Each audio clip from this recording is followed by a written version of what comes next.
I think Mr. Gülen is almost like a hermit or like a mystic who has a very deep spiritual life.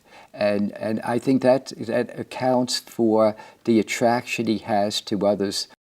What the Hizmet movement does, it has a lot of similarity with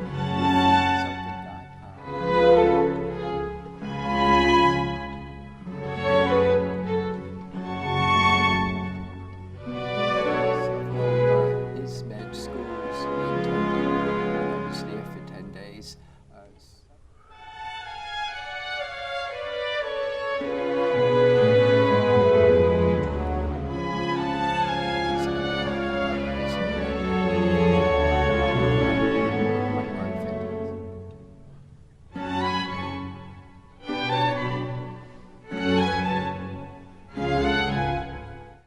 I was born in Bayonne, New Jersey in 1941. I began my studies in theology at the University of Innsbruck, Austria. I went back to the States for a year and then went back to Europe for a Ph.D. at the University of Munich, where I lived for 4 years. I applied for and got a job at Auburn University in Alabama and have taught there for the past 30 years. And I retired in October 2014 and was named Professor Emeritus of Auburn University. I got to know the Hizmet movement because I was asked if I wanted to go to Turkey with some VIPs from the Atlanta area to visit the sites of Turkey and, as I found out later, to learn about the Hizmet or service movement. I think the Hizmet movement is akin to a Buddhist movement started by Mr. Ikita, the Soka Gakkai Society, or Value Creating Society. The Hizmet movement is into peacemaking, and they have the idea that it begins with the person, the individual person, and I think spirituality is the basis of the strong emphasis on altruism and making the world a better place in which to live for all humankind. And so I read about 6 of Gülen's books, and I was very taken with his philosophy of life and his strong emphasis on being virtuous. He says that there's the greatest self and the lesser self.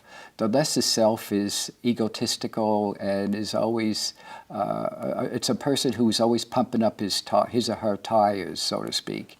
But what Gülen preaches is service to others, that in giving ourselves to others, we find ourselves. And he also speaks about the importance of love, love of everyone. He would believe in the axiom, if you disagree with me, you have something to give me.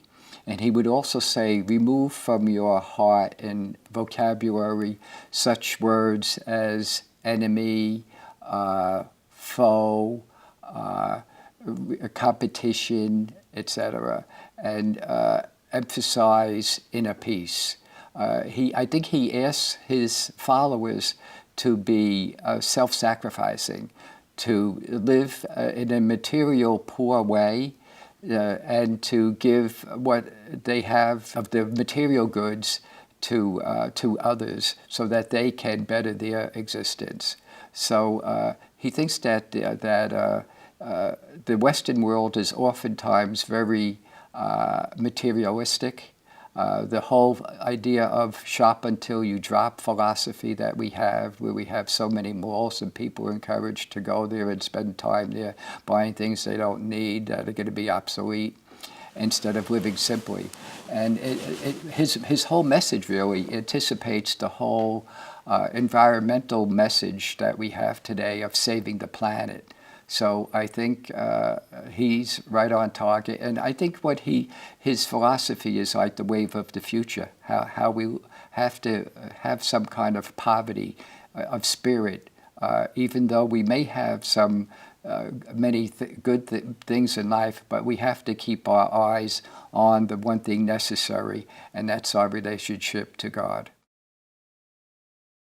The question is raised, how does the Hizmet movement contribute to the common good? I think they believe in love of neighbor to the nth degree, and so paradoxically, for that very reason, because they are so generous and so concerned with others and with global peace, that this movement is often terribly misunderstood, even by people in Turkey. They're not in favor of any one particular party. They're kind of neutral when it comes to politics, and politics isn't where his movement is at. It's more focused on global peace, saving the environment, and being altruistic. And it encourages people to live a virtuous life, being humble, not taking credit. When we were visiting Turkey, a lot of times there were business people who contributed to our meals financially, but they were never named. So their names were always kept anonymous, so that they couldn't kind of like walk down the street with, smoking a big cigar and going like this with their suspenders boinking in and out, like taking credit for being magnanimous.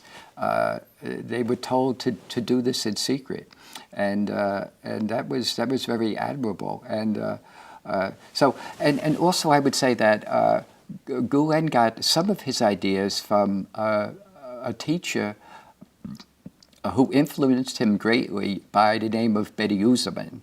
And he started reading the writings of Bediüzzaman in 1958, I believe, and was very taken with a lot of Bediüzzaman's ideas. But Bediüzzaman tended to be more an intellectual, whereas Gülen tended to be more pragmatic in his approach to reality and to problems in the world. Gülen wanted the youth of society to be educated and to be heroes of love, and to almost be angelic in the way they comported themselves. And so he established these schools throughout Asia mainly, and actually throughout the world, universities, elementary schools, etc. And and in these schools, he wanted them to stress math and science, and he didn't really teach religion, but he hoped that students would inculcate religious ideals from observing how their teachers modeled their behavior for the students. So that's what I would see his great contributions. It represents Islam because Gülen in his writings has one of his biggest books has to deal with the Prophet Muhammad, may his name be blessed. And what Gülen does is offer Muhammad and the early companions of the Prophet as models for today's youth. And so he also speaks about the tension between Islam and the West. And he thinks the West tends to put too much stress on material values, on getting ahead and making money, whereas he believes that we have to be poor in spirit. In Islam, they have zakat as one of the 5 pillars, and it means giving excess of your wealth to those who need it, to those in need. And so those are the kinds of things that I think the Hizmet movement stresses. The charity activities undertaken by the Hizmet movement are, in one word, fantastic. They're willing to go where there are disasters. They're willing to put themselves out. And they have, it's a very non-hierarchical organization. Mr. Gülen, on a daily basis, has hardly anything to do with the movement. It's carried on in small places, in cells, if you will, of people who want to improve themselves, who are charitable and altruistic, who want to make a dent in their particular community, and who want to do more than just what the run-of-the-mill person does in his or her daily life. They want to make a difference in the world, because we only go around once, and we might as well make the best of it. So they're willing to dig deep in their pockets to help others, to help by educating these young students. They can help them gain entrance into the university and improve their lot and the lot of their family. So it's very admirable. People will always doubt and question one's motives. Jesus had the same problem. He said a prophet is without honor in his own household or in his own village. So this is part and parcel of being a public figure today, and also of movements. There's a lot of misrepresentations of Mr. Gülen. Some people have the idea that he's a secret agent for the CIA, or that he's connected with the Freemasons.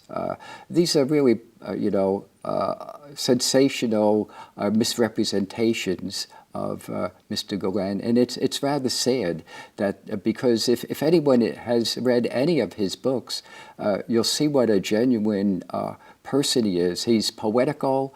I have a friend of mine, a Jesuit scholar, who visited Mr. Gülen, and he said that Mr. Gülen was very shy.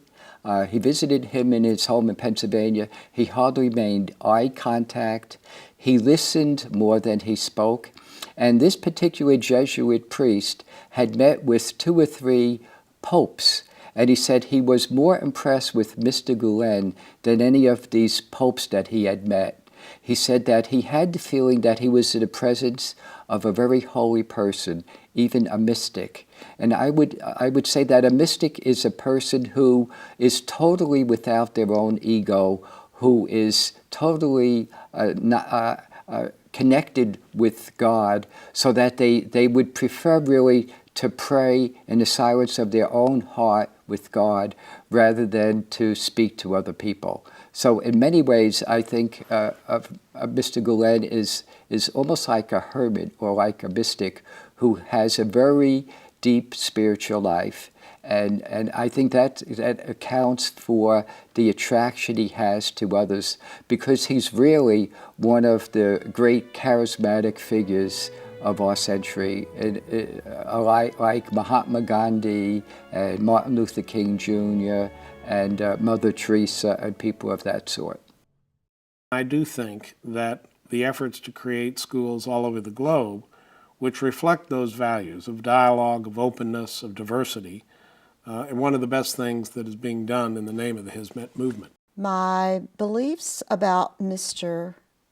Gülen is that he's a wise man. He's a spiritual man. He's a visionary.